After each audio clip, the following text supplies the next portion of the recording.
Order number 2, communication from the chair.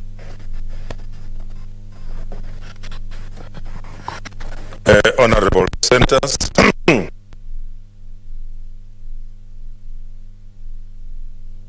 a Happy New Year.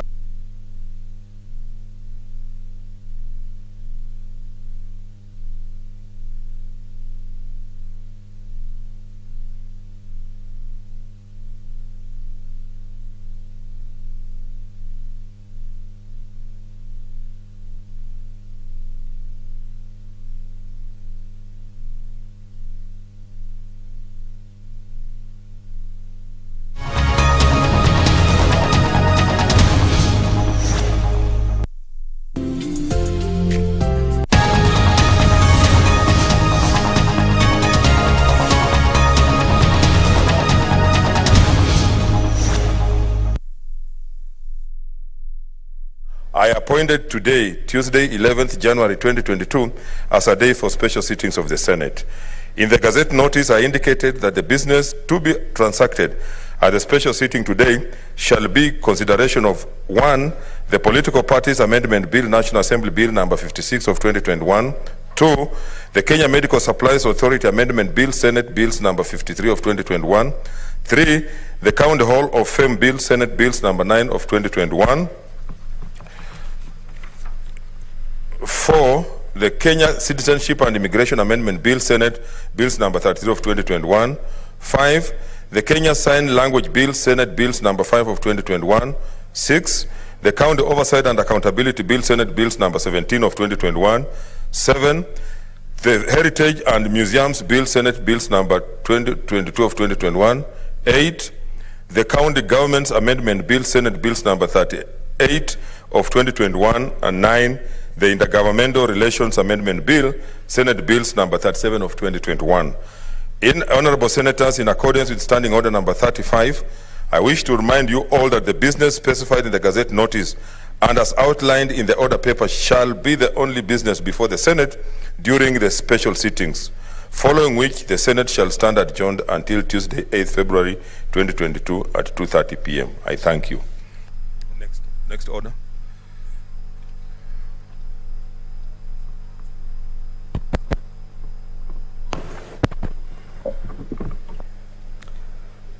Order number 3, messages.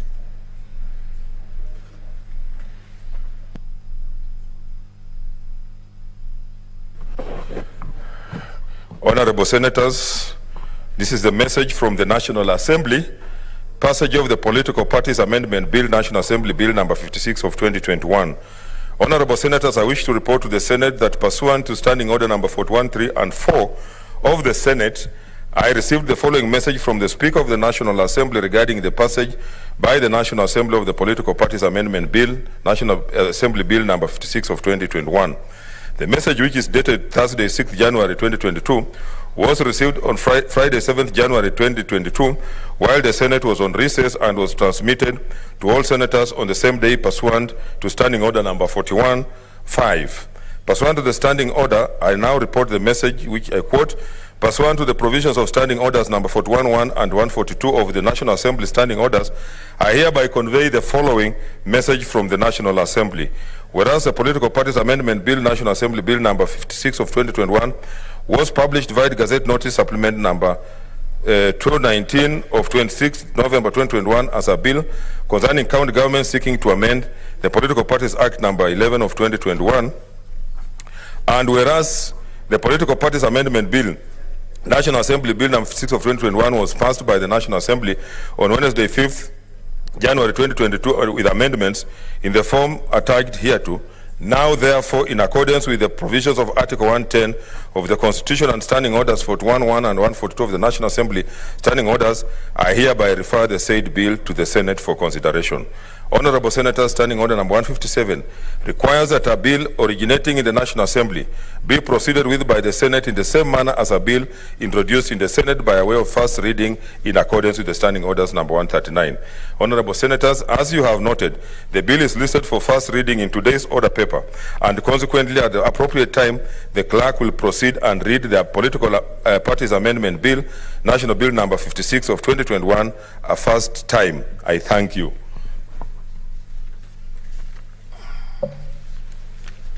Order number 4, petitions. Order number 5, papers. Order number 6, notices of motion. Order number 7, statements. Order number 8, the political parties amendment bill, National Assembly Bills number 56 of 2021, first reading. A bill for an act of parliament to amend the Political Parties Act and for connected purposes.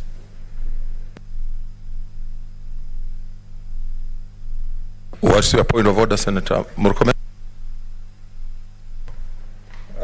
Thank you, Mr. Speaker.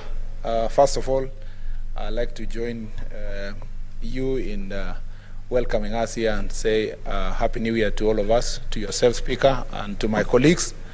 Happy, very important 2022. We all know why it's important.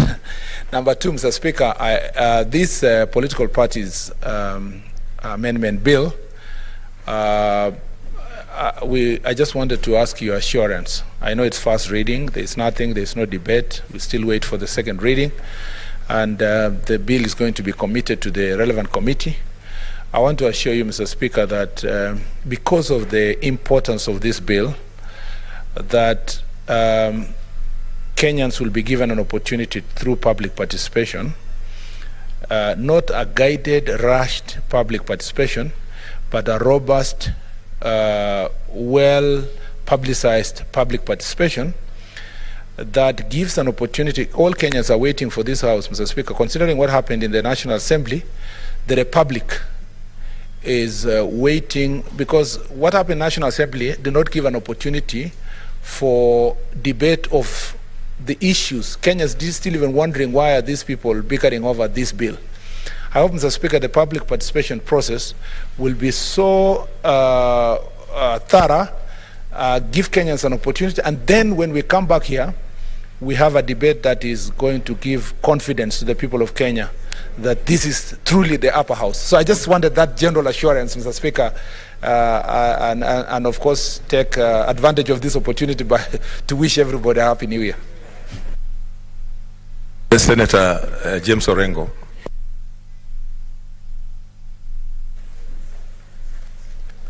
Mr. Speaker, I also want...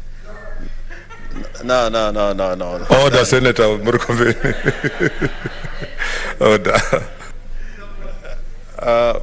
Mr. Speaker, I want to thank first of all, let me wish everybody a Happy New Year and hope that the rest of the tenure of this Senate we are going to deliver in accordance with our mandate and in accordance with the Constitution. Mr. Speaker, I want to thank the Senator from Egeo Marakwet, and he would have noticed that all that there is today for purposes of this bill is that it should be read for the first time. There is nothing in the order paper that shows that is going to be read. The second reading is coming in these proceedings, this special sitting. And for the information of the Senator, I think the Senate Business Committee, in its consideration of this matter, emphasized the need to go through the entire constitutional, legal processes, including the directions in the standing orders. And the question of public participation, I think, is aware, and as every lawyer is aware, the courts have put a high premium on the question of public participation. Maybe this point would have been brought out by the leader of the majority, but I've been party to the deliberations, partly chaired by you, Mr. Speaker. And since Mr. Speaker may not be able to speak on a matter that may attract debate, but I think under your leadership, there was direction that this bill be discussed comprehensively and thoroughly and robustly.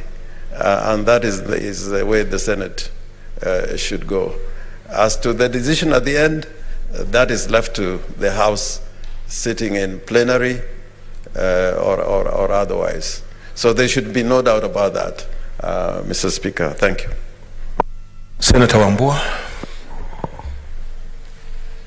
I thank you, Mr. Speaker. Mr. Speaker, I also want to join you in wishing my colleagues and yourself a Happy New Year 2022 as we commence the final leg of this session of the Senate.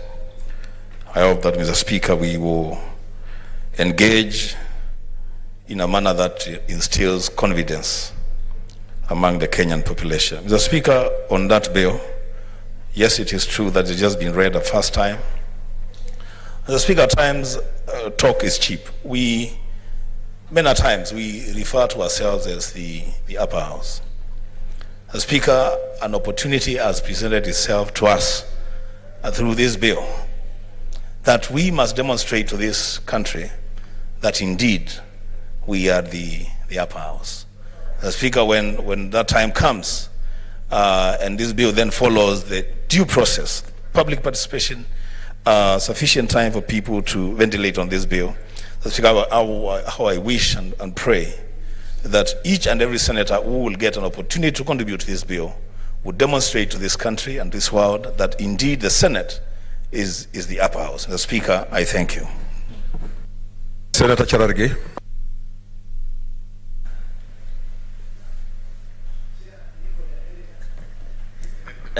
Thank you, Mr. Speaker.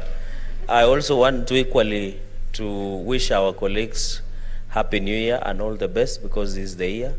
Number two, Mr. Speaker, I think I want to agree with everybody that it is very important that we rise above what we saw in the National Assembly by ensuring that we have and follow the Constitution as provided for, and ensure that all Kenyans, Mr. Speaker, have an opportunity of interacting, because we know under Article 118 of the Constitution, one of the key processes of legislation is to ensure that we have a public participation. And I want to thank the Minority Leader for assuring us that under the Senate Business Committee, they have assured us that this bill shall ensure that it leads to the full life of that is required for legislative process, Mr. Speaker.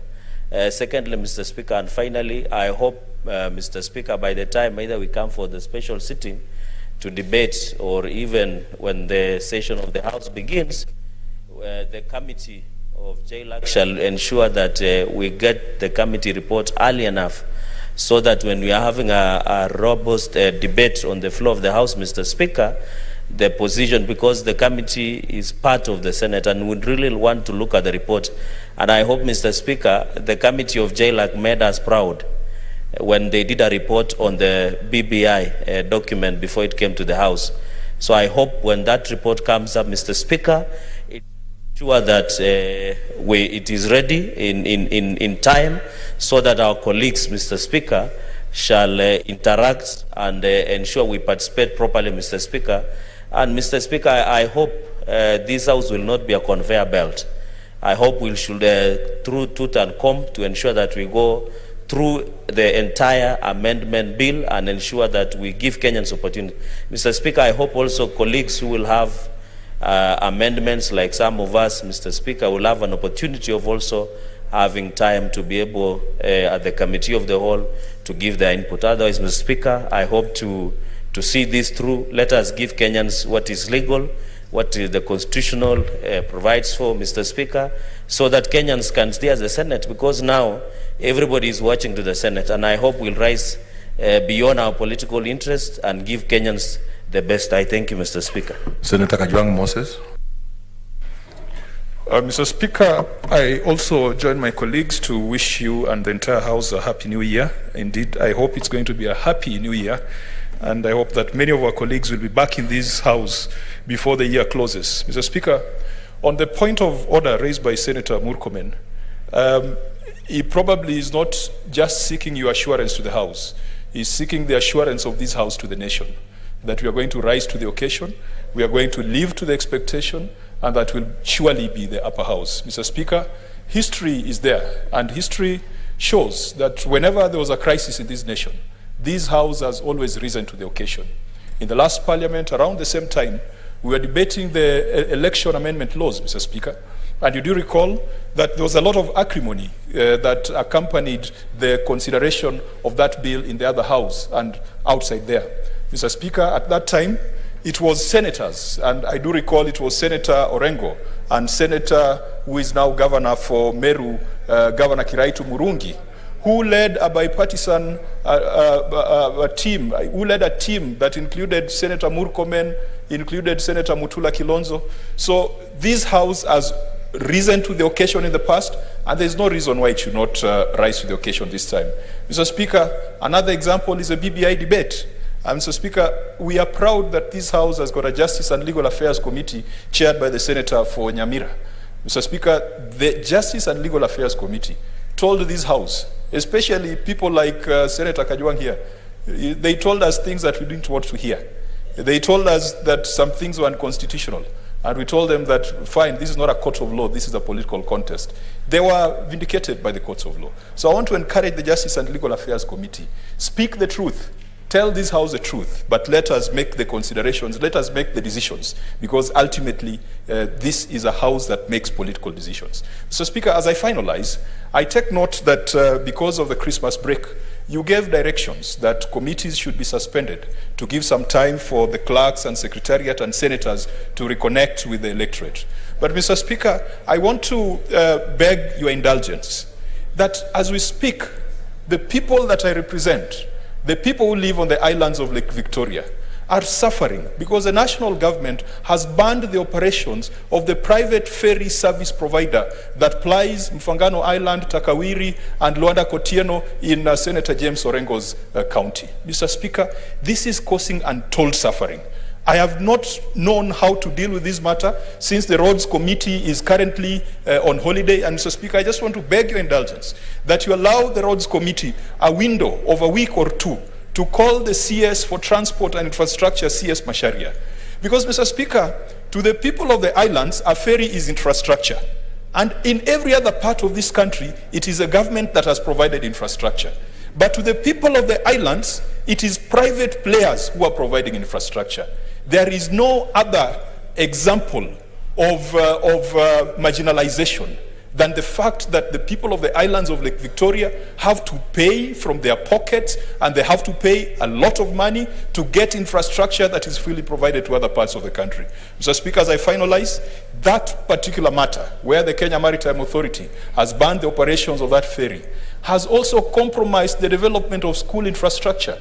We know that with the CBC, we need to be building schools, we need to be building classrooms for junior secondary school. Almost 7 secondary schools in Fangano Island, Mr. Speaker, cannot get cement, cannot get supplies, because the people of the islands get everything from the mainland. Mr. Speaker, I've seen the chair of the Roads Committee, the very able senator for Kiambu, and incoming governor of Kiambu, Senator Kimani Wamatangi, is here. If later on, even in your chambers, Mr. Speaker, you could give the orders that the Roads Committee be seized of this matter, immediately call the CS Infrastructure, so that the people of the islands, the people of Lake Victoria, can also be served with infrastructure just like other people in the Republic of Kenya. Thank you, Mr. Speaker. Senator Halake Abshiru. Thank you, Mr. Speaker. Mr. Speaker, I rise to join you in wishing my colleagues a Happy New Year, and just mention that as I sat here and listened to my colleagues, everybody hopes that the Political Parties Amendment Bill, National Bills number 56 of 2021, gets the due diligence it deserves, and that we do the right thing with it. But I think we should not be hoping, we should be reassuring this country that as senators, we'll do what we do best. We've just gone to say that in the BBI process, we did the right thing. If that's the case, what is different with this Political Parties Amendment Bill? So for me, on my part, I'm not going to hope that the due process is followed. I'm not going to hope that we'll do the right thing. I'm going to reassure Kenyans that from where I sit, this House will do the right thing, because if each and every one of us decides and commits to doing the right thing, there's no reason to hope. Every reason to just do it.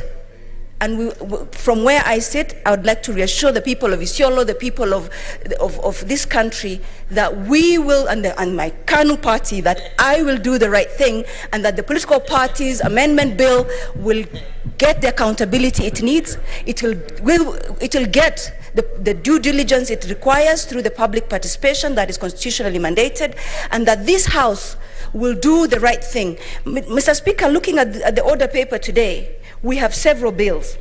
This bill, while very important and topical at this time of elections, is not any different from all the other laws this House makes for this country. This House has been making laws to the best of its ability, with every constitutional requirement ticked off on the box. So to insinuate or to say that this bill should be done this way and that way, and yet there's so many other bills on which we are not mentioning, is actually to apply double standards to certain legislative procedures just because this touches us as legislators. So I don't want to belabor this, but I would like to say I reassure Kenyans that anything that we do as this House, we will follow the due process as per the constitution of our country. I would like to also reassure reassure ourselves that we are not hoping, we are going to do what is constitutional, what is right, and what will give Kenyans the confidence that this House is indeed an upper house. I submit, Mr. Speaker, and I look forward to working on this and doing the right thing with it. Thank you. Senator Wetangula. And if you keep them short, you will give an opportunity to many more people. Thank you, Mr. Speaker. I want to join you in wishing all colleagues a happy new year. Make one or two very brief comments on this issue before the House. Mr. Speaker, I think you are a very lucky speaker, because there is no time you have ever wished to come to your chair with a helmet. Because this is a House where join you in wishing all colleagues a happy new year. Make one or two very brief comments on this issue before the House. Mr. Speaker, I think you are a very lucky speaker, because there is no time you have ever wished to come to your chair with a helmet. Because this is a House where we talk, we debate, we agree, we disagree, but with dignity and with the respect that this House carries. Mr. Speaker, seeing what we saw in the lower house as this bill was being debated, it made some of us chill. We chilled because, Mr. Speaker, there is no single member that is legislating for himself or his party or his region. We are legislating for the country. And every bill we pass must be a bill that makes this country a better place to do our politics and to do anything that we need to do within the law. So as we start the process of this bill, Mr. Speaker, I appeal that, one, we are not in a dash, there is no truncating of the process, so that due process is taken, public participation is undertaken, and public participation must be real so that Kenyans can also ventilate, as is required under the Constitution, on what they think of the content of the bill, and that members of this House will debate it freely, fairly, and pass a law for posterity, not for short-term fixes. Mr. Speaker, as I finish, I want to urge that we live to what we have always said. This is a House of reason, a House of senior members of our society that see any disagreement on matters of principle as a discourse in debate, not as an affront to each other. Mr. Speaker, I was appalled to see in the National Assembly a member of Parliament beckoning another to come closer to him and then physically assaulted him very viciously, as if they were at war, Mr. Speaker. And the scenes we saw, Mr. Speaker, the TVs were juxtaposing violent scenes in the Kenyan Parliament and violent scenes in notoriously violent parliaments of Korea, of Italy, and Somalia. It is a shame, Mr. Speaker, that we can reduce ourselves to that level. I remember, Mr. Speaker, and I salute the distinguished nominated senator from Ruiru. When one time I said something that offended him, he became very livid, but later followed me and said, look, I realized that being livid on the floor of the Senate doesn't help anybody because nobody was interested in my rage. There's a colleague here who has told Mr. Speaker in the National Assembly, he used to be notorious for grabbing the mess. He came here and one time he contemplated that and he saw that nobody was interested in that kind of behavior. Yes, so this House, Mr. Speaker, must live to this level of dignity and give the country a law that the country is waiting for. Thank you, Mr. Speaker, and I congratulate each and every of the senators for shedding off some of their ugly past and remain distinguished senators of this House of Parliament. Senator Kimani wa Matangi.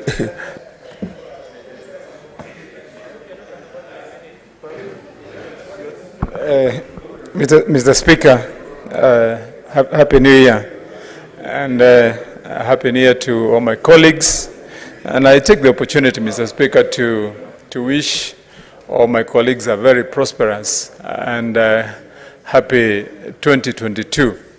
And because it's going to be a short one, Mr. Speaker, I believe that we'll make the most and best value of it for the few months that we're going to be here. Mr. Speaker, I happened to have come across a schedule that was done by the chairperson of JLAC somewhere in a sharing that we did. And Mr. Speaker, the question as to whether this House intends to give the full breadth and length of time and indulgence to members of the public for them to ventilate, to bring up their views, their memoranda to this House, Mr. Speaker, on this bill, is fully discharged by the schedule I personally saw that has been prepared for the Committee on JLAC by the chairperson, Mr. Speaker. Because I saw in that schedule, it spans all the way from the 13th, Mr. Speaker, all the way up to the 25th, Mr. Speaker, when the committee, I believe, intends to lay the report here. And for any member of public, any member of this House, any interested group, I believe they can take the advantage of that time and bring their views here, Mr. Speaker. On the other hand, Mr. Speaker, I've had an opportunity to have a discussion with many members of the public who have been curious as to what has been happening about this bill. And part of the big question that has been on the Kenyans' minds is, Mr. Speaker, why were people fighting? If you asked members of the public, do they really understand why people are boxing? Very few people understand what the real reasons were. And as you know, Mr. Speaker, when such drama is created around a piece of legislation that is before the House, members of the public get anxious. But unfortunately, this time, that anxiety could not be justified by reasons that would make members of the public follow. And the reason I say that, Mr. Speaker, is because members of the public now are happy that this bill is before the Senate, because when it comes to the Senate, they have an opportunity to now contextualize and understand what are the real issues. Because here, if there is one thing that is clear to everybody in this country, is that this House has discharged itself in the manner that we conduct our business. That when that kind of law comes here, people will be able to understand what the law is all about, Mr. Speaker. A few days, Mr. Speaker, when the leader of the majority in the National Assembly was on national TV, and he was answering questions from one of the anchors, and he was asked, so from here, what happened to the bill? And I was amazed. You know, he made a comment and he said, we have now finished with the bill, but unfortunately, it is going to the Senate. And you know, I was aching to get an opportunity to understand from the leader of the majority in the National Assembly, why does he think it is unfortunate that the bill is coming to the Senate? And maybe I would only imagine that he made that kind of comment out of maybe context, or probably a word that slipped off his mouth, Mr. Speaker, because when the bill comes here, then we are sure that the bill will get justice. Mr. Speaker, as a winder, I want to urge my colleagues, Mr. Speaker, that during this debate, and I hope towards the end of this tenure of this House, Mr. Speaker, that probably yourself, as the Speaker of this House, just as the other arms of government do, that they have a terminal report that they do to show and tell members of this, or members of the public, how they have done their business, that you can get an opportunity, Mr. Speaker, and I believe when you get to write, even maybe in your memoirs, the kind of house you presided over, this house has been a sober house. The record of the Sergeant at Arms in this house is clear, that he has never had to deploy anyone to come here to stop any member of this committee, of this House, Mr. Speaker, from misbehaving or engaging in violent activities. Mr. Speaker, lastly, I have heard the Senator for Homa Bay, my good friend, Senator Kajwang. And Senator Kajwang, because you're my friend, you know, before, when we used to be on opposite sides of political belief, I'm glad that some of the discussions we had, you remember when we were going to the elections in 2017, we could have been maybe the few who are on record here, because we had imagined at one time that if we wrestled here and were seen, carrying the mess, yes, through the Speaker, certainly. No, I'm saying, Mr. Speaker, that me and the Senator for Homa Bay probably would have been the ones that would have been only on record here, because there was a time we were on opposite sides of political belief, and as we went to the elections in 2017, there was a time we had thought that we would do a bit of wrestling here and take the mess, and members of the public from both sides of where we come from would vote us in, but that never came to be. That never came to be. And so now we are looking at things in a different way, and I'm happy that it's that way. I've heard you and what you've said about what's happening in the county of Homa Bay and across the county of Siaya. And as you know, every time, Mr. Speaker, when such an issue has come, I have risen to the occasion. Only, unfortunately, Mr. Speaker, sometimes when I have, either in my capacity as the chairman of transport, or even in my private capacity as a businessman, sometimes I get let down. And I want to rope in Senator Orengo, the senator for Siaya. Because Senator Orengo, when I was called to take action, when disaster struck in your county, when a few people were buried in a pit, I moved and swung into action urgently by deploying equipment to come and help excavate. The excavators that you saw there doing the work were deployed by myself. But today, Senator Orengo, I am struggling to get the attention of your county government to settle dues for people that we deployed and equipment that we deployed to do that, to do that work for 21 days running. And probably these are some of the things that probably, Mr. Speaker, we should look at. How are our county governments working? If you find, for example, Mr. Speaker, that human beings who are in a county like that get buried, Mr. Speaker, in a pit, and then because they don't have emergency measures, you deploy privately so that you can save lives. But at the end of that, it becomes a struggle that nobody can even listen to you when you saved lives, Mr. Speaker. And I wanted to be on record so that Senator Orengo can take it up when we go to Siaya. It is my people who were the first responders to that disaster. But now they queue there to get attention. Mr. Senator Kajwang, to the Speaker, I want to assure you that action is going to be taken by my committee. Yes, a point of order.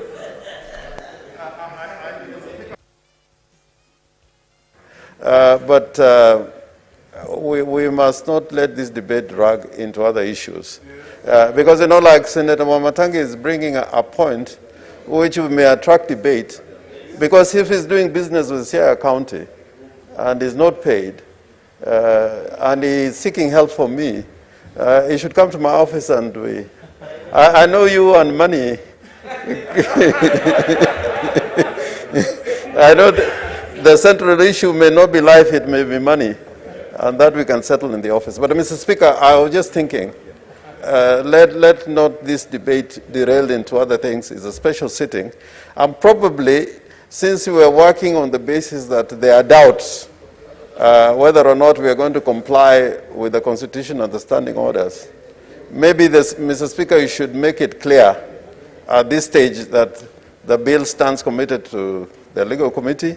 People can continue to comment, but if it comes from the Speaker that indeed we are going to comply with the standing orders and the Constitution, and decorum will be observed, then probably people will talk less, or if they talk, they'll talk on the knowledge that, nobody is going to shortchange anybody. But Senator Omatangi, I've acted for you before. If you want to give me instructions, I can advise you how to go about it. Okay, Senator Omata, please wind up because I want to make a ruling on this. Mr. Speaker, Senator Orengo, thank you very much, Mr. Speaker. Through the Speaker, I was not giving Senator Orengo instructions. I was bringing to your attention some of the things that you may want to take up so that the county government of Siaya may serve the people of Siaya as they should be. Mr. Speaker, I just want to wind up by assuring Senator Kajwang, and I hope that you intervene, Mr. Speaker, upon the request by Senator Kajwang, because it is a matter of importance too, that the people of Homa Bay and within that region are able to move at this time, and especially the quick action of my committee to ensure that the services desired by the people of that county are rendered. So, Mr. Speaker, I thank you, I appreciate. Senator Orengo, we can have a discussion later. But in the meantime, let the county government of Siaya also serve the people. And I know you are a good man in interfering. Please intervene so that work can be done. Thank you, Mr. Okay, Honorable Senators, since this is today is just a first reading, so I will, no. I will just allow the leader of majority and one, the commissioner came late. Okay, Senator Bogisho. Yeah? Thank you, Mr. Speaker. Speaker, let me just begin by saying Happy New Year to yourself and Happy New Year to my colleagues. Speaker, I would like to join everyone in welcoming everybody back, albeit because of special sitting. And I hope, Mr. Speaker, that this opportunity of fellowship will be used again to renew acquaintances and renew our fellowship together. Speaker, it is not, we are here to do more than just the political parties bill. Political parties amendment bill is just one of the things we are here to do. We have lined up a number of other businesses, a number of other bills. There will be committees of the whole House and so on lined up. And so, Mr. Speaker, let me just encourage members that within the time of a special sitting that has been called, let us maximize and do our best. We have already received assurances, Mr. Speaker, from members who have spoken before me, so I'm not going to go into them, that they have all assured us that this is going to be a house of reason and that nothing will go wrong. Mr. Speaker, the entertainment we got in the other house was sufficient to mar the name of the parliament, but we can redeem that using this house, Mr. Speaker. And so we'll use the opportunity here to redeem that. Wananchi in Kenya to see that there's a big difference between this house and the other. I will not go into the details of how things are going to be done, but the committee that's responsible will help us with the next special sitting. So as soon as we know that the committee is ready and have submitted a report, Mr. Speaker, we should be then able to call a special sitting so that we can continue with the rest of the activities to bring this bill to its conclusion. Speaker, sometimes I hear people saying we are not a conveyor belt, but sincerely we are. I mean, all houses are conveyor belts. You're just moving it from one house to the other, then to somebody else, because we are not the final guys. The final signature is not ours. So we are basically a conveyor belt. There's nothing wrong with being a conveyor belt, but let's do it within reason. Let's do it with confidence that we have exhausted every reason and every step that we need to do. I'm sure, Mr. Speaker, that we've come to that agreement and you can continue with the ruling. I want to say thank you to all members and wish everybody a good year. Of course, it's a good year because it is the year when we all look forward to elections. So I hope it's a good year. A good health to everybody, and may God bless you. Thank you. I wanted to give an opportunity to the chair, so that then I make a ruling. In the chair, Senator Mogeni. Thank you, Mr. Speaker. I first want to join you and other senators in wishing all other senators a Happy New Year 2022. Mr. Speaker, there is a wide consultation to my right. Yes, thank you. Mr. Speaker. So, point of order, Senator Nyamunga. Thank you, Mr. Speaker, first of all, for allowing me to make a point of order. Mr. Speaker, I think we are coming to this House for the first time this year. And I can see several ladies seated in this House, including myself. And the way at which business is being conducted, I think there is bias in this House. And right now, we are going for elections, and even the truth as gender rule has not been sorted out. So I don't know what will happen in this country in future, if this is the trend that we are seeing, even as we sit here today, Mr. Speaker. Order. Yes, Senator Morocco. And the amendment were then proposed were to favor the Kenya Medical Supplies Authority Act law that is now is a law. And looking at the Senate, we look at the matter health being a devolved function are in section 4, whereby we are looking to seek or to repeal the Kenya Medical Supplies Act that is illegal to procure the medical. It is very hard that counties are getting it difficult, and if they have made it a mandatory that the authority, if any county then procures trucks and medical supplies from any other, and anything that we source of anguish for the counties who have fallen short of the trucks, fallen short of the medical supplies in the counties.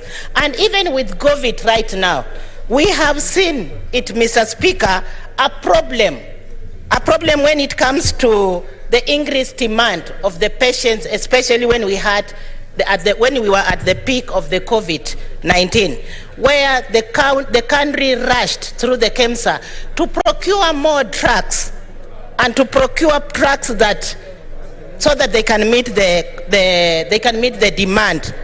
And the corruption, because the KEMSA had to look for an alternative supplies, and even the taxpayers' money were utilized in a way that we could not understand the systems that were put in place. And we still have we had the problems, we had the cases in court, and even right now we have the so-called the COVID millionaires.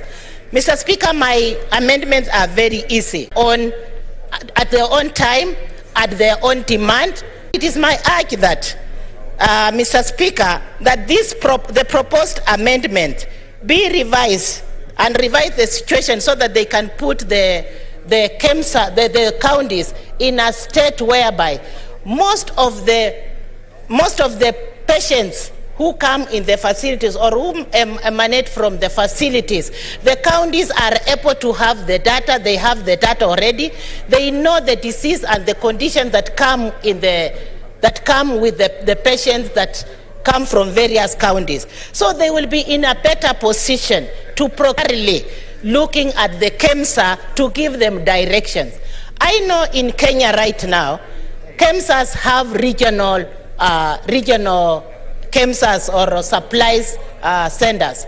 But if you look at even those centers, there is what we call the push system. And Mr. Speaker, you have been a governor, and you got a lot of problems when it comes to purchasing these drugs. And because it bypassed the Senate, and we were not given an opportunity to look at this particular bill before it was ascended, and the current where the Senate was supposed to be given an opportunity.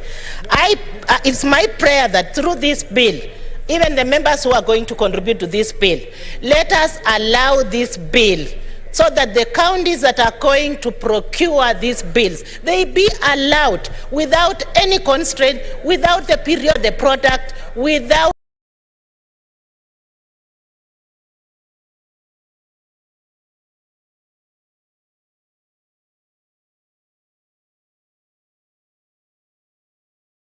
many bureaucracies, without spending a lot of taxpayers' money and enriching few people in Kenya.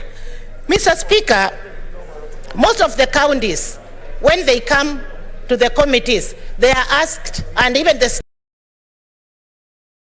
statements that are read in these houses, we get that most of the people or most of the statements that come even to the health committee, it is all about the supply, it meant they need. So my proposal here and my prayer in this bill, it is that let us repeal the section that constrain the counties from equipping their, who have the data. They are the ones who have the facility that lack this equipment. Mr. Speaker, when we look at the health committee, the health as a devolved function, like KEMSA, these trucks, most of them are given to the county government or the county facility. The patients get the certified services that they require. Because when they realize that this medicine or these products are just about to expire, is when this bill, is when these drugs are pushed. What's your point? There's a point of order. To facilities. There's a point of order from Senator Nderitu. Okay. Thank you, Mr. Speaker. I'm not really getting what distinguished senator is talking about, the push system, because I thought when the medicine is taken to the county, is through what they have procured. Because what she's saying is like when the drugs are just about to expire, they are taken to the counties without their request. I'm not getting, maybe she can clarify. Thank you, Mr. Speaker. Okay, distinguished senator. Speaker, what I'm saying here about the push system, I'm just saying that the push system that is put into place by KEMSA, most of the trucks, yes, the counties are required to request for the trucks or for the medicine of the product they want. But most of the facilities, the bureaucracy that is in KEMSA, then delays the whole system, whereby when the trucks or when the products are given to the facilities that is there, it is late. And then, hence, it makes it cumbersome to the county government to facilitate their patients or facilitate what is required at the county level through their facilities to make sure that the patients are treated in the right time, the patients are attended to the right time, and even the push system that is put into place, even though they request, and this you have had it, you have been in the committee and you know, you are a pharmaceutical by profession. You know when you request for a product is supposed to be utilized immediately because we had patients, most of them they are emergencies. So I'm talking about the whole process. The process is cumbersome, the process is long, and by the time this medicine are reaching the required people or the clients, it's late. The procurement system is very late, and so it is just we are trying to, what we are appealing here is that we are standing with KEMSA, yes, but we just want to complement the KEMSA that let the county government be in position to procure their own drugs without tying so many strings to it, so that every permission is given by KEMSA, so that everything they request the KEMSA to do for it. So we are just trying to facilitate, because this is a function of the county government. So they should not tie it to one central area, whereby when it is an emergency, when the law, such a law then comes in place, let us allow the Senate to digest, especially when the function is, or when the function is a devolved function. The ability of the authority to meet these requisites, it has really jeopardized the rights of health under Article 43 of the Constitution. And everyone has a right to get medical facility, has a right to health. And the position that the KEMSA has put Kenyan people, it has really compromised nearly everything. And everything is delayed, and the people are not able to get these facilities. And as I've alluded earlier, we have looked at what has happened in COVID. Corruption was too much. We came here, we looked at it, we came up with bills, we came up with acts, we came up with the Acts Amendment. And when you look at what KEMSA did, it was just turning a few people into millionaires because they were a system that was supposed to assist Kenyans. Therefore, as a result of the rise demand, or the increased demand that was supposed to, the country was supposed to deal with, we had corruption in it. And the amendment that I'm just putting across, it's important that if we support this, the counties will be relieved of its responsibility of going through the KEMSA as one central area or control system that will compromise the delay and the refill system that we are experiencing. And it is with this that, Mr. Speaker, because it's a few amendments that I just want, I've just put across, I want to take these few remarks, and I beg to second this bill, and this bill of the Kenya Medical Supplies Authority Amendment Bill 2021, that be read second. Okay, Mr. Speaker, I take this opportunity to move the bill to be read the second time and ask Senator Gertrude Musurube Daktari to second the bill. Thank you, Mr. Speaker.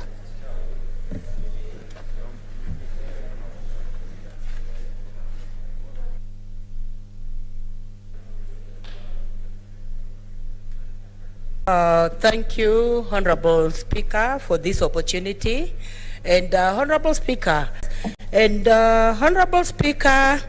I want to thank Senator Shionga for coming up with this bill. And I want to say that she was actually hawk-eyed because it is an amendment that is crucial, and it's unfortunate that it is an oversight that was not seen earlier on. What Senator Shionga is actually bringing on the floor of this House is a bill that we cannot ignore, Honorable Speaker. And as a Senate is to actually support and ensure that the interests of county governments are actually covered. It is our business to protect the interests of county governments. Health, important sector, Honorable Speaker. And what Senator is just proposing, and it is indeed a very good proposition, that when it comes to procurement of drugs, Honorable Speaker, it should not be one Honorable Speaker. And why am I supporting her? I'm supporting her simply because I know very well that when one body is designated, the authority to procure drugs in the whole of Kenya, there's going to be delay of drugs reaching the counties, and there's going to be also an issue of drugs expiring in the process of the drugs being procured. Honorable Speaker, I want to suggest that it is very encouraging that KEMSA should be involved, and in fact counties should be encouraged to procure from KEMSA, but it should not be an obligatory requirement. It is not mandatory, Honorable Speaker, that counties must procure from there. Honorable Speaker, there is need to allow healthy competition, Honorable Speaker. And in healthy competition, that is when manufacturers look for quality products and ensure also the economy of scales is there. And when the economy of scales is there, Honorable Speaker, then the drugs are friendly in terms of prices and in terms of quality, Honorable Speaker. And I must say, Honorable Speaker, and it is something that is very clear, that when you go to many county hospitals, you will find that drugs are an issue, Honorable Speaker. Honorable Speaker, I was there the other time at Lumakanda, hospital. The drugs are not there. Patients was being referred elsewhere to procure drugs, Honorable Speaker. And Honorable Speaker, when it comes to health, The government should not compromise the lives of Kenyans, because Kenya is one of the signatory states that actually one of the state parties that signed the health requirement internationally, that they are going to ensure that 15% of monies go to the county for the purpose of health, Honorable Speaker.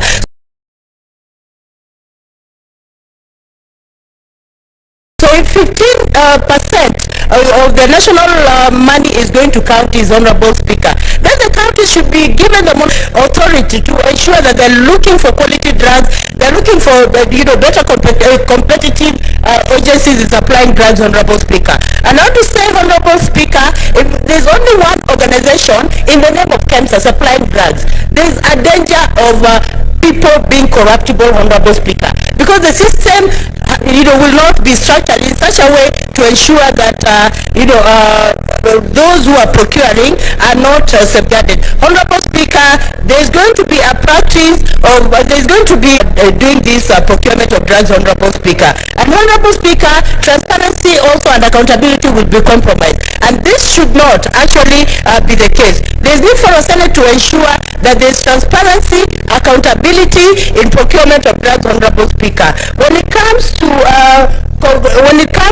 also procuring drugs, Honorable Speaker, we need to allow other organizations to come up so that they improve on the quality of drugs that they are actually providing to hospitals. And we must also know that the Constitution is very clear. When it comes to the health of Kenyans, it is when it comes to health. Consult in law tones, Honorable Senators. Let's consult in law tone. Thank you, Honorable Speaker. Every Kenyan has a right to the highest attainable standards of health. And when you're talking about highest attainable standards of health, we are looking at drugs, Honorable Speaker. There are so many patients who actually their drugs, and Honorable Speaker, I'm looking at the common man and afford money to go to India. So I want to say, Honorable Speaker, the government should just allow that competition, and the competition is indeed healthy, because if there are many players in the field that are supplying drugs, then the players will compete to ensure that now, Honorable Speaker, Mpesa is not able to supply to meet the demands of supplying drugs to the entire nation, Honorable Speaker. Of also getting permission must allow healthy competition. Even in business, we must allow people to come up with their products, and from the various products, then we look at the best option.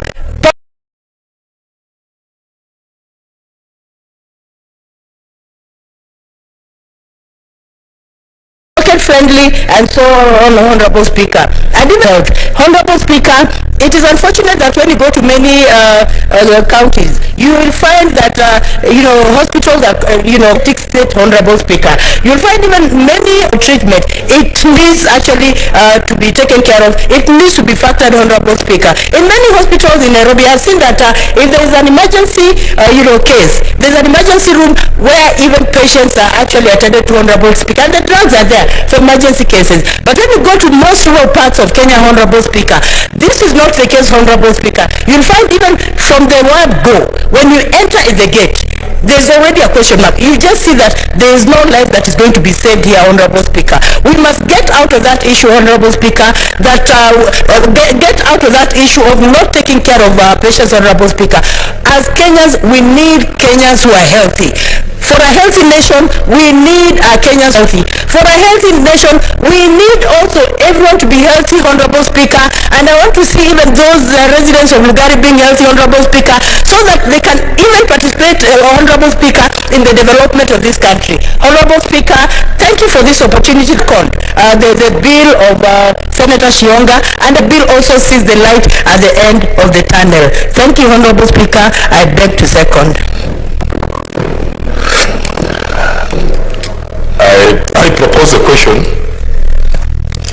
which is that the Kenya Medical Supplies Authority Amendment Bill, Senate Bills number 53 of 2021, be read a second time. Senator Nyamunga.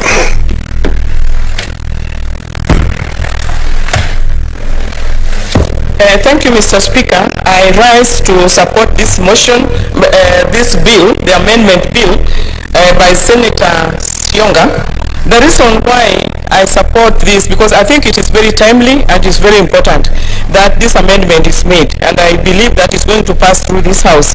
The reason why I'm supporting this is because we know that health is a devolved unit, and once you devolve a function, it is also important that you give it the authority that it requires for it to function properly. Health is very critical for the development of any nation. If people are sick, there's nothing that can happen. Even the economic development cannot take place. So I want to support this bill because if we take one authority, that is KEMSA, to be the one who is in charge of drugs and all supplies, and yet we know very well that KEMSA has a history. First of all, we know what happened in the leasing of equipment. So many equipments were taken to different counties. They did not ask for those equipment. Some of the equipment did not even have the staff to take care of, to manage the equipment. And this has been a very big problem. We have talked about this for a very long time. We've never gotten any reasons and any answers to this type of unilateral happening by just one authority. So I think that if we allow the county governments to be in charge of every equipment that they need or the medical supplies that they need, it will be very important for the running of our counties. KEMSA also has a problem and a history on how they handle the COVID drugs and the COVID equipment. And we all know that the lying at KEMSA even right now, and 6 billion is a lot of money. If the counties would have been allowed to import the equipment or the drugs directly, I don't think we would be suffering or we would be wasting, or equipment would be lying and supplies would be lying in their storehouses at this hour. So I want to support this, that the county governments must be given a leeway. They must be given, they should also be prepared. Health is devolved. Let us devolve everything. As to whether they will utilize whether they will do it in a proper manner, because right now that's another thing to talk about. But what we say is that let it be devolved, let the functions, let the county governments manage. They have doctors, they have proper procurement departments that should be able to deal with the medical supplies, and they can only buy what they need. Right now there's a lot of shortage in the county governments, in our dispensary, because of lack of equipment, lack of drugs, because the medical supplies take a lot of time, and sometimes there is also delay. So Mr. Speaker, I want to say that I support this amendment, and it's very timely and very critical. We need to make sure that our people are taken care of. When you go to the hospital, you should be able to get all the equipment that you need, be it x-ray, whatever it is, and also after treatment, you also need to be given proper drugs. Even if you are to buy, yes, let it be there, but let us not turn our sick people away because we don't have drugs to take care of them. So, Mr. Speaker, I support this amendment. Thank you. Senator Rakabshir. Thank you, Mr. Speaker. Mr. Speaker, I rise to support this amendment bill and congratulate Senator Shionga for this timely and very well thought out amendment that she has brought to the KEMSA bill. Articulated health is a devolved function, and any legal or legislative amendment or legislative then seeks to entrench devolution and seeks to ensure that services are taken to the front line of service provision should very much be supported. So I congratulate her for this thoughtful and very well thought out devolved function. And I think at least I'm glad we passed the health bill that is going to in terms of regarding the amendment for NHIF, that is going to be, in my view, going to bring sanity to the health sector. I hope it does, the way we had envisaged. But, Madam Speaker, there is an urgent need to ensure that it is now much more funded than before, and therefore, because let the Kenyans enjoy the fruit of devolution, let them get, the benefit that comes with, having self-governance. And I am also urging Kenyans out there, specifically my county of Wajir, please, next time when you are electing a governor, don't elect a governor based on the tribe, based on whatever. Even if you want to base it on a tribe, make sure you select the best in that tribe, because I don't think everybody is bad in that specific tribe because of the locality issues. But make sure that you give leadership to the person who deserves and not person who is corrupt, who is just filling their own pockets. And Mr. Speaker, Madam Speaker, coming back to this bill, I also wish to thank Senator Shionga for not allowing Kenya Medical Supply Authority to continue enjoying a monopoly, because you know, if they have monopoly, actually even them they will not need to work hard to ensure that they are competitive. If there are other competitors, Madam Speaker, then Kenya Medical Supply Authority will be forced to ensure that they are competitive so that people can buy from them, because other people will have been more expensive compared to theirs. And that way, counties will save money. They'll be out of the savings from the inefficiencies of KEPSA. There will be much more drugs available to the people of the counties so that they are able to deliver in terms of medical supplies, and there is continuous supplies in terms of, because of the efficiency that comes with competition. You know, this country is let me say we have a tendency for capitalism, although there is some socialism that is part of it, because like medical health and all that we still subsidize.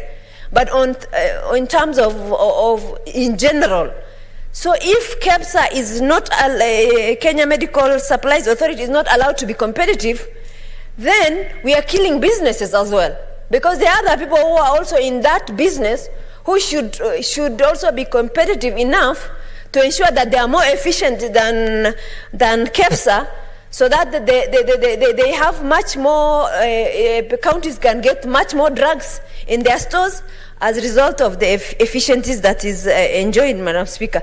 I also tend to believe in Wajir County right now, why we have problems with Kenya Power is Kenya Power generates power and it also supplies. I think that a change should also be cut in Wajir Power. I am appealing to the Ministry of Energy to ensure that the people who supply are Kenyan instead of Kenya Power, so that you know, right now they charge people on the way they want. But if there is Kenyan supplying, then they will have constant supply, because Kenya Power will be paying them according to the units that is supplied. But at this point, in Wajir County, the Kenya Power has a monopoly. And that creates a major problem for our county. And I think the Ministry of Energy needs to review that and ensure that that issue is addressed, so that people of Wajir can have constant supply of power, and as a result, as well, so that the Wajir County Referral Hospital has constant supply of power. Madam Speaker, I support, and I wish to thank you for giving me this opportunity to contribute to this bill. Thank you very much. Thank you, Senator. Senator Nderitu John Kinywa. Asante Bi Speaker kunipa fursa hii. Kwanza nataka kumpongeza Senator Shionga kwa mswada huu wa marekebisho ya KEMSA. Kwa kweli ni yamekuja wakati unaofaa, kwa sababu ukitembelea KEMSA utapata ya kwamba hata dawa zile ambazo wako nazo ni 60% peke yake. Kwa hivyo kaunti zetu zikijaribu kuagiza dawa, unapata dawa nyingi haziko, na kikatiba ama kisheria inakuwa ni vigumu kwa kaunti zetu kununua dawa katika sehemu zingine.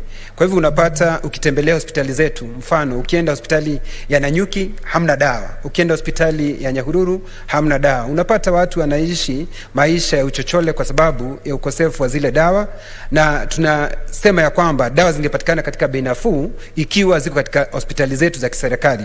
Na kwa sababu mambo ya afya yako katika gatuzi zetu, kwa hivyo ni jukumu letu kama seneti, kama vile Senator Shionga ameleta mswada huu, mimi naunga mkono.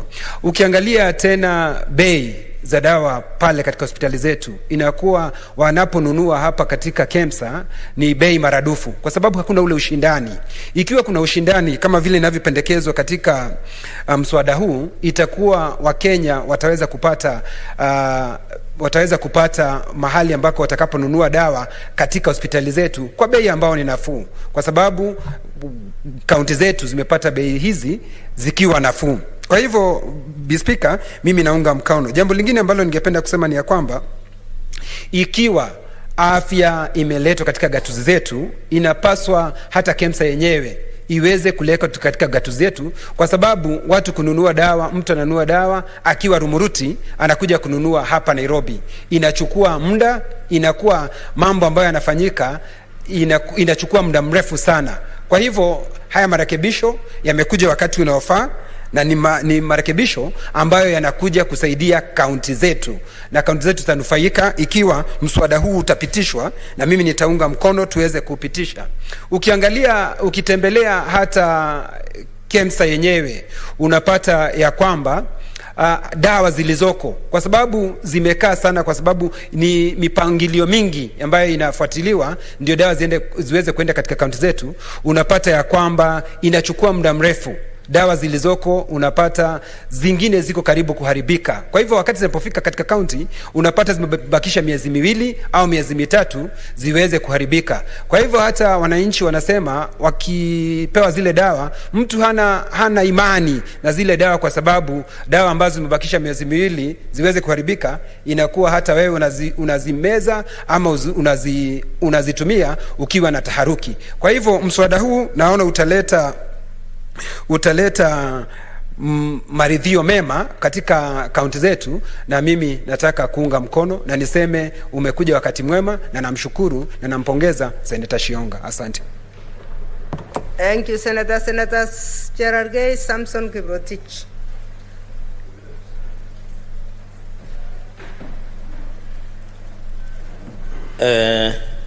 Thank you, Madam Speaker, for this opportunity. I want to support this amendment and the Kenya Medical Supplies Authority Amendment Bill 2021, and to congratulate Senator Naomi Shionga, my neighbor and the next women rep of Kakamega County, and wish her well.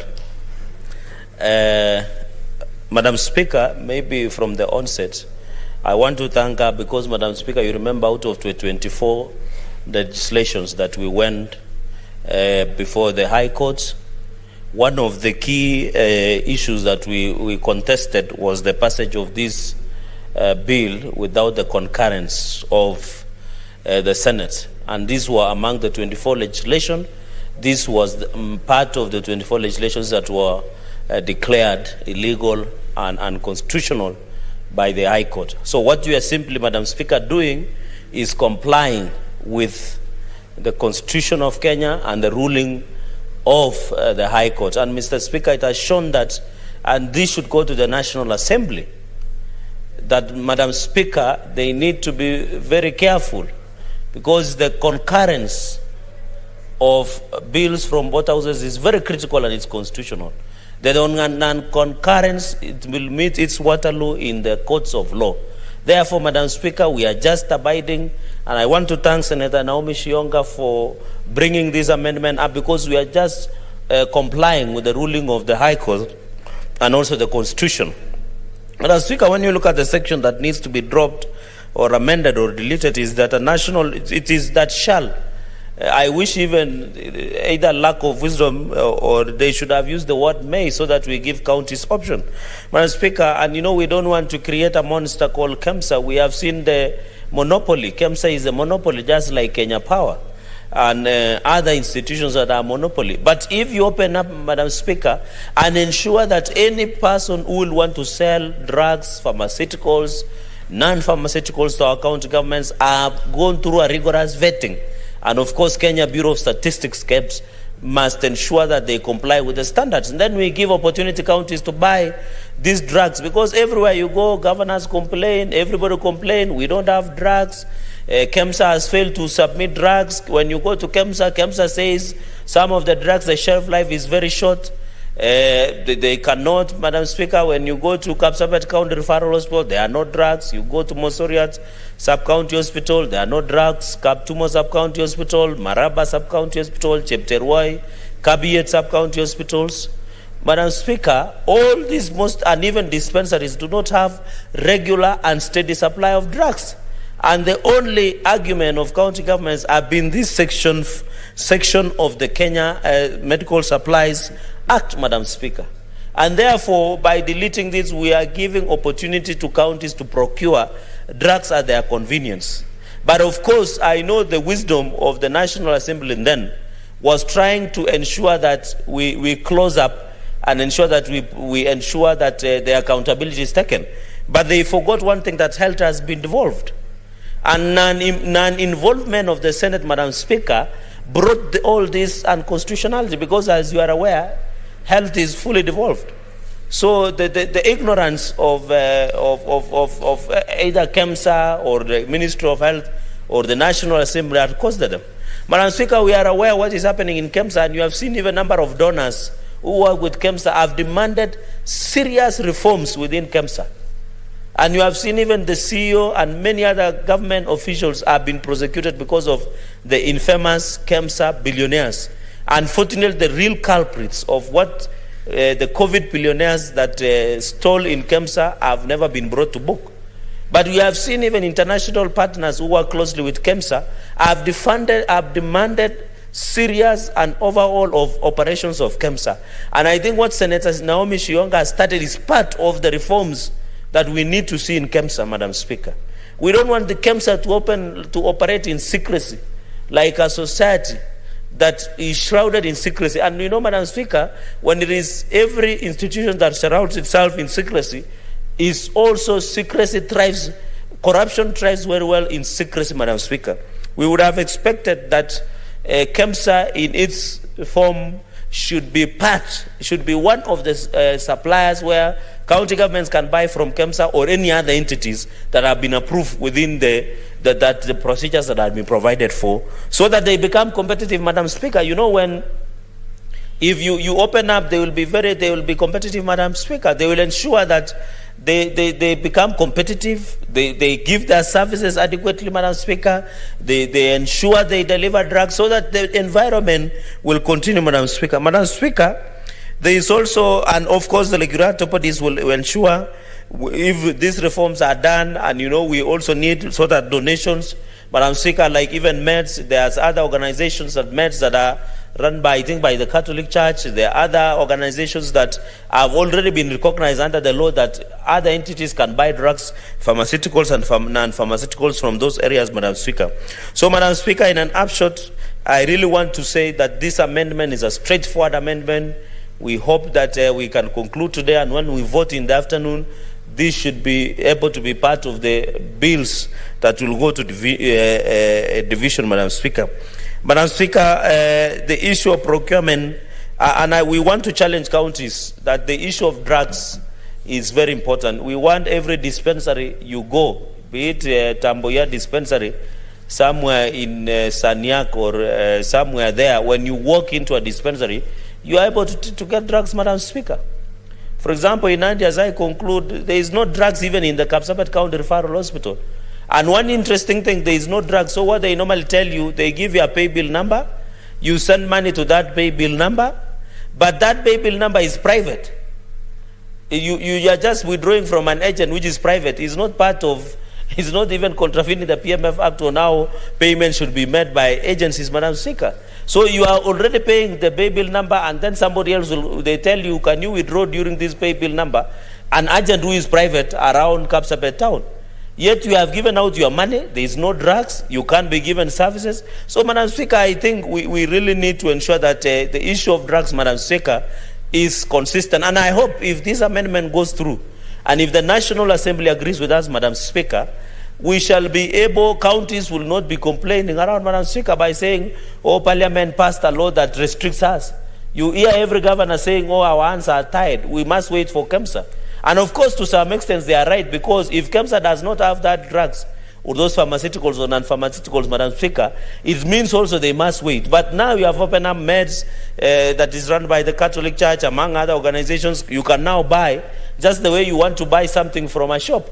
If you don't get from this shop, you can walk to the next, Madam Speaker. So I really want to say that will encourage competitiveness, it will encourage service delivery improvement, and this is part of reforms. But I want to say, as I thank Senator Naomi Shionga, that, Madam Speaker, that the KEMSA reforms is long overdue. We must reform KEMSA. This is just a tip of the iceberg. I wish we do and ensure that the law is within. So congratulations, Senator Naomi Shionga. You have proved to the world, Madam Speaker, that women also can lead, and we wish you well in your endeavors, because this is the year. Madam Speaker, I'm told, you know, she's my neighbor. I'm told she's running for women rep in Kakamega, and I hope he runs in UDA. Asante sana, Mheshimiwa Speaker. Thank you, Senator. Senator Olekina Ledama, I didn't want to comment on your last statement, but I hope Senator Ledama is not going to touch on it. Madam Speaker, I will remain very relevant to the discussion. Madam Speaker, thank you for giving me an opportunity. And first of all, let me begin by wishing you a very new year, Happy New Year.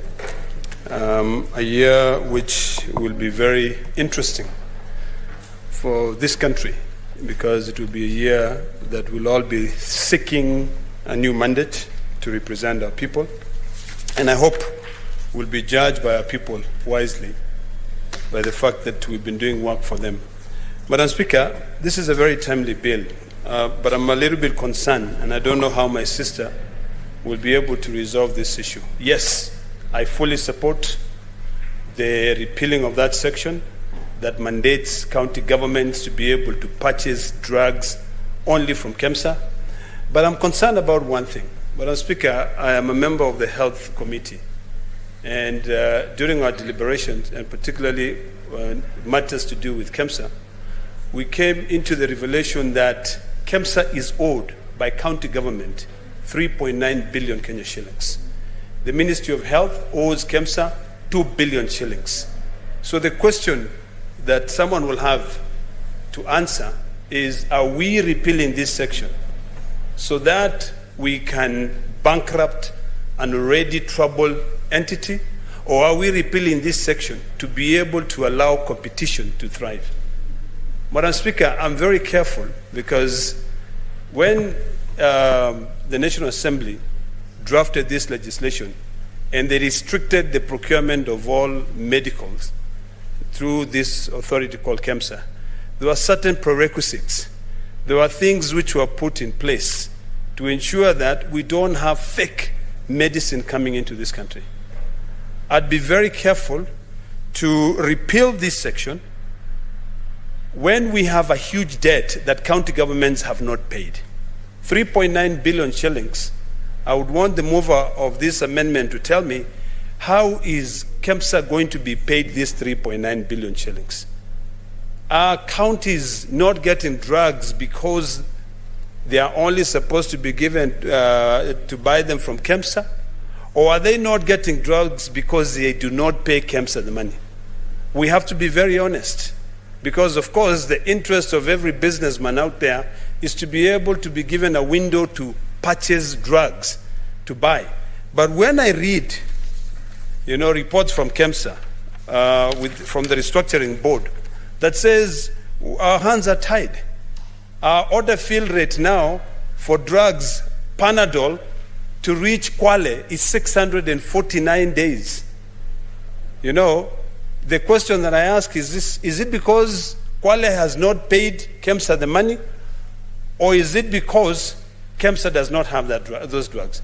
So, Madam Speaker, as we seek to repeal this section, I want the mover of this bill to tell us, how is KEMSA going to recover the money? Is this going to be money which is going to be written off? Yet this Senate is a Senate that allocates money to county governments.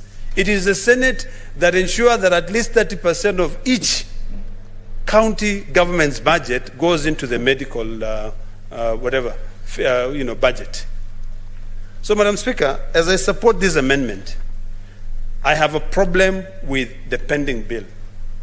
Can we then put a disclaimer there and say that first, before any county government can purchase drugs from any other vendor who is out there who is supplying drugs, they must clear their bill with KEMSA.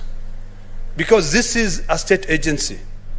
We allocate funds to these state agencies, but we don't allocate these funds to these state agencies so that they can be taken advantage of by other county governments. So that is my biggest concern, Madam Speaker, on this particular matter. The Ministry of Health, the PS sat here, Madam Speaker, when we are trying to go through the budget of KEMSA. But for us to be told that KEMSA is owed 2 billion shillings by the Ministry of Health, it really beats the purpose. Why should the PS of Health be the accounting officer, the person who ensures that KEMSA has money, yet they don't pay those bills? I don't think we are going to be solving this problem. I think we are only going to be taking this problem from one entity to another. I think a lot of people prefer working with the government. In fact, Madam Speaker, when we were discussing the issue of the budget policy statement, one of the reservations that I had was when the Treasury was proposing that now for this financial year, the government will borrow heavily, about 4% of its GDP locally from the local banks. That will put all the private businesses out of business. So then, if now we are saying people, government or financial institutions feel comfortable working with the government because they know, even if the government does not pay me that money is secured. The county governments dealing with KEMSA, KEMSA knows very well that despite the fact that the county governments will not pay the money on time, we will still get our money because it's from the government. What guarantee do we now have that once we repeal this section and we open up? And I want to commend my dear sister, Senator Shionga, for actually bringing this process to where it belongs. It is not a directive by the president that allows county governments to go out there and buy medicine. No, it is this parliament that passed the law.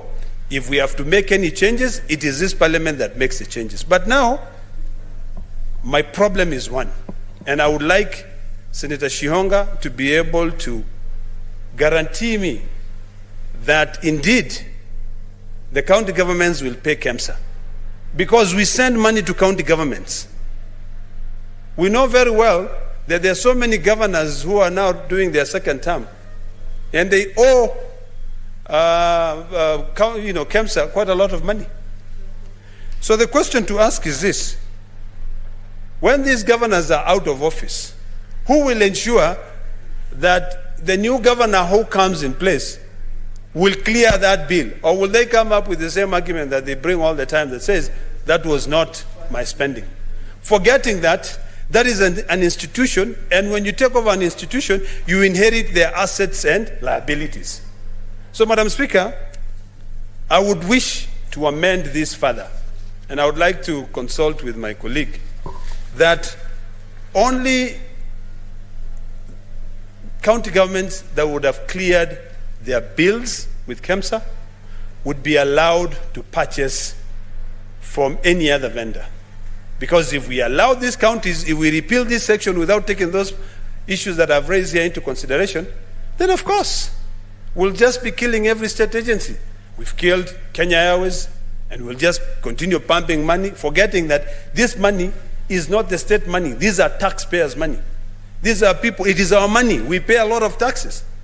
Madam Speaker, if you look at your payslip, about 40% of it goes into taxes. So do you really want your taxes to be going on and they're just getting into the drain? No. We want to be responsible, and that is what we're calling for, responsibility. We cannot be using the process of parliament to sanitize,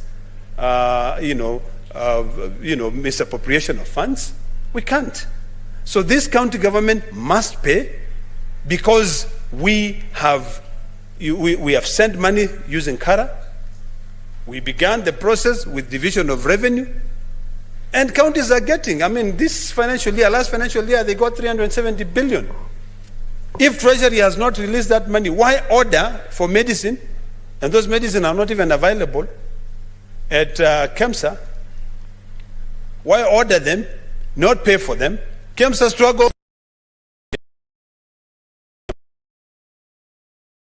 Madam Speaker, we cannot allow this mismanagement to continue prevailing. So, Madam Speaker, as I wind up, I want to encourage my dear sister to further amend, or when it goes to committee stage amendment, we'll bring an amendment to ensure that county government meets their obligations. The Ministry of Health meets its obligation to KEMSA, because we have people who are employed there. The other day, Madam Speaker, KEMSA was letting go about 600 employees because they said their workforce is around 938, but SCAC only has approved about 380 employees. So, of course, 600 employees will go. Who will pay for those employees? Yet, the money is supposed to rotate. We cannot be creating a hole, and instead of trying to fill that hole, we continue just digging it. It's impossible. If, Madam Speaker, I take this bottle of water and I make a hole here and then I open here, and I start drinking, by the time I finish this bottle of water, I'll have only taken maybe an ounce of water and not the entire bottle. So for us to bring in change into the management of resources in this country, we cannot allow ourselves to be brought into the interest of counties where they mismanage money. They don't want to meet the obligations, but because Parliament is the one that passed legislation, Parliament can then change those legislation. So as I wind up, Madam Speaker, I want to encourage my dear sister, Senator Shionga, to further amend, instead of me bringing an amendment, or instead of this coming into, this should be the Health Committee. Because if it comes into the Health Committee, of course, as a member of that committee, I'll ensure that I make those changes to guarantee that county governments meet their obligations. I thank you, Madam Speaker. Thank you, Senator Ladama.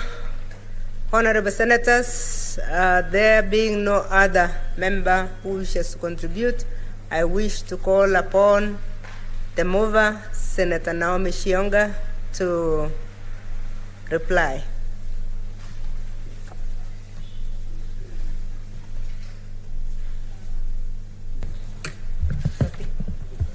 Fanya nini huko?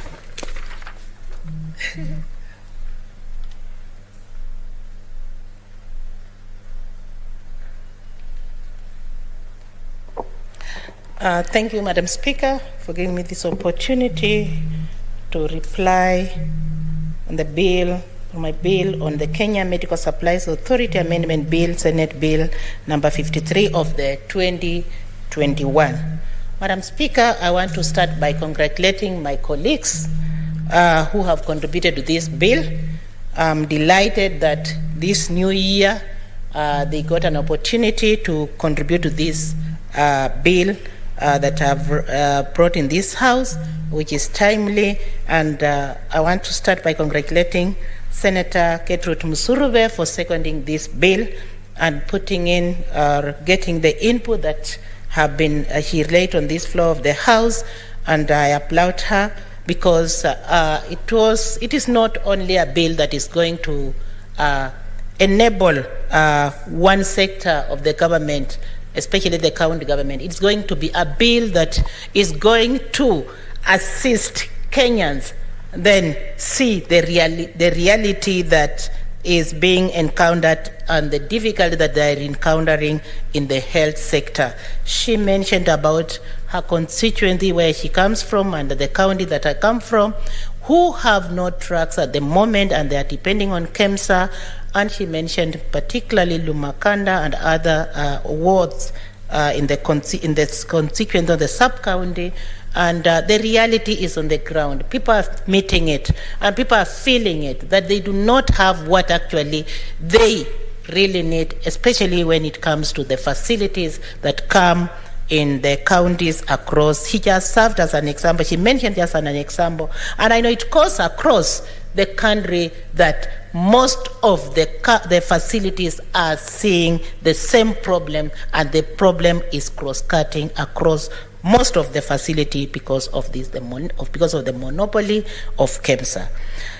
Madam Speaker, I also want to thank Senator Nyamunga Rose, who also pulled it toward talking about the monopoly of it and highlighting on how the government then needs to improve. We are only supporting KEMSA. We are not saying that we are curtailing, but we are saying that let KEMSA see at the end of it all that Kenyans are suffering because of the bureaucracy that it has put in place instead of fast-tracking the process across the board so that the patient or the client, the sick people in our government hospitals get real-time treatment. Madam Speaker, I want also to thank Senator Pushiro, who came up loudly and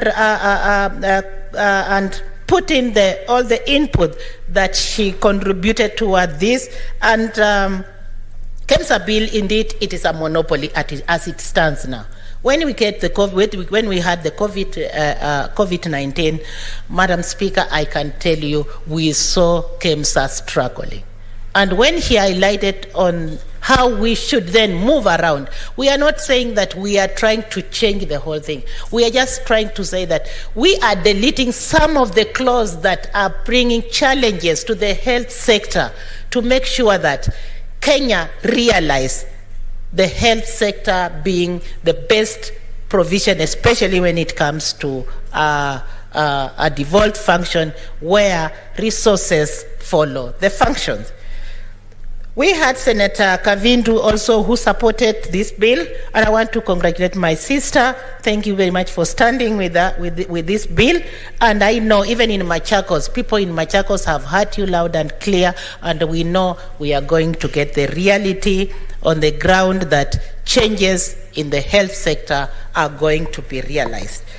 Madam Speaker, Faria spoke about Wachia. She talked about the outrage of the power. She had to mention the equipment that have been put into the facilities and they are not working. Where the push system that I was talking, that equipment are put into the facility, but people are not realizing the importance of these equipment, especially when they are purchased by a monopolized company or a monopolized sector, and it is seeing it or it's working against the wishes of the majority in Kenya. We got Senator Nderuti, who articulated all the points on all the support through Kiswahili, which actually reached all the Kenyans. And we are saying that let us help Kenyans and let us not help individuals. Madam Speaker, I want to applaud Senator Cherargei, who even went as far as wishing me the best when I become the woman rep of Kakamega. And I know all this, being my neighbor, I know when he was supporting this, it was coming right from his heart, that when it comes, that these sessions are deleted and we are placing them, we are trying to insert the right proposed acts or the proposed policies, because we are a house that actually makes laws. And when these laws comes to be passed or signed or ascended to, it's very important that they go through the concurrently. And that is what made this bill, and that is what even made me come up with this bill, the amendment that I've come up with, because if one house then takes over and passes a law that bypasses the Senate, which sees the functions of the devolved government being not realized, and it comes back and it takes another tall order, they are delaying services to Kenya. So I just want to applaud Senator Nderuti for having come up with it and talked to Kenyans through this bill amendment that he has put forward. And I think at the end of it all, Kenyans will realize that we are not just working for ourselves, but we are working for Kenyan people who we are representing, and especially in the health sector, where And even right now, 60% of Kenyans are suffering.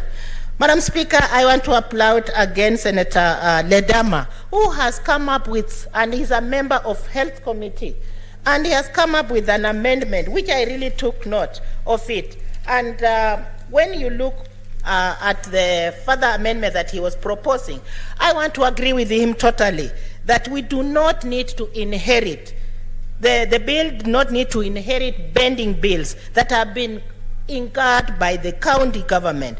But I would further put in, when it comes to the amendment, that the county government that have not cleared the bending bills should not be allowed, or should not be allowed to purchase, because they already have strength of purchasing these drugs, and they are not subjected to they are not allowed to purchase, other than we shall look for a way out how to accommodate them, but make sure that the county government that have bending bills that are overwhelming do not continue misusing the taxpayers' money and the mismanagement of the resources, but rather work on their bending bills so that they can also enjoy this the amendment that we are putting across this House.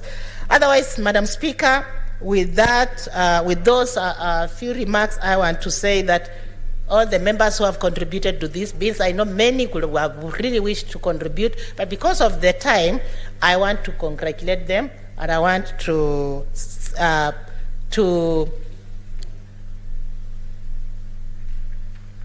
sorry, Madam Speaker, but I want to ask you and wish to request that pursuant to Standing Order 61, sorry, I repeat again. Madam Speaker, I wish to request that pursuant to Standing Order 61(3), the putting of the question be deferred to a later date with your request. Thank you, Madam Speaker. Thank you, Senator. Thank you, honorable senators.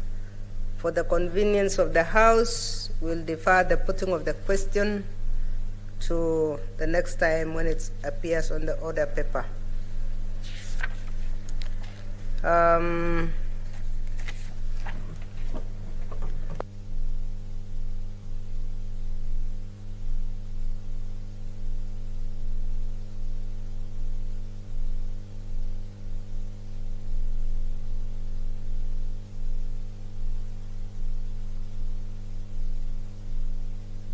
Yes, Senator.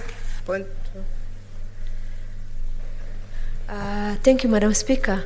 Now that we are dispensed with the bill that was in the order paper, there was a debate about that first reading of the political parties bill, and there are some members who wanted to speak to. Can we give us an opportunity to speak to it until for the remaining few minutes? That's my request. I don't know what other senators feel about it.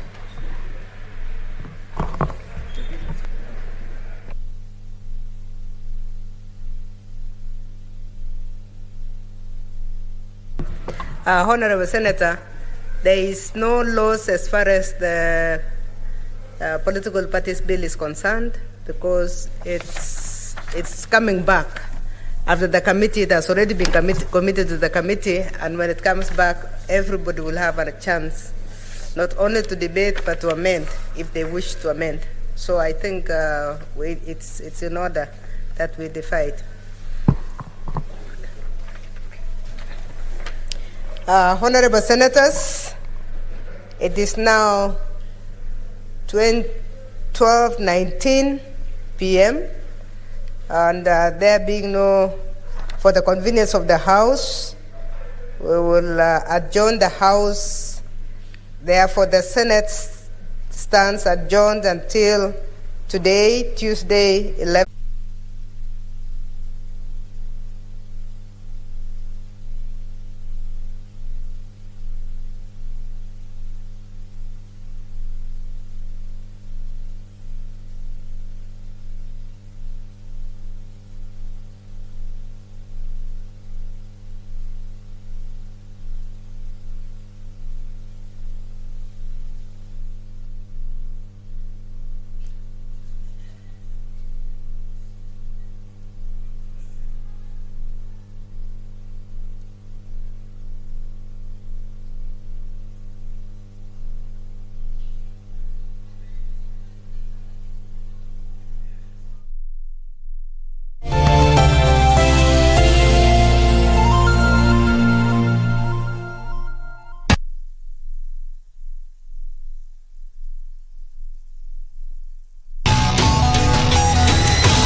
had your revolutions.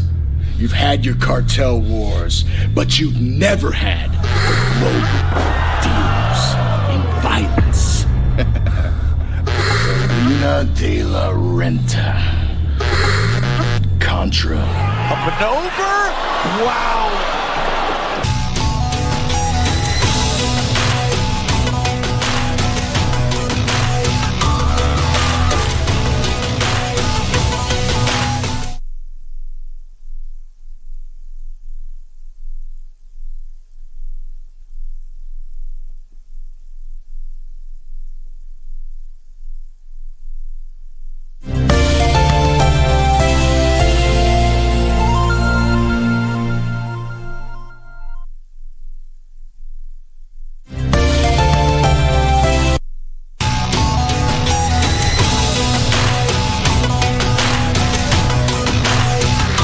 You've had your revolutions, you've had your cartel wars, but you've never had global deals in violence.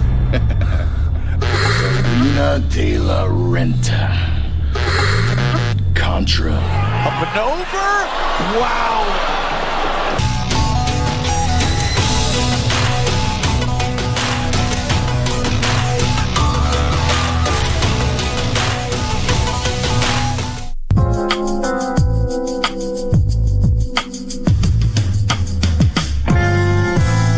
You okay? What's going on here? Honey. I was telling you about... About what? I'm doing fine. Just fine? Fine is not good enough. Is she in custody? Not yet,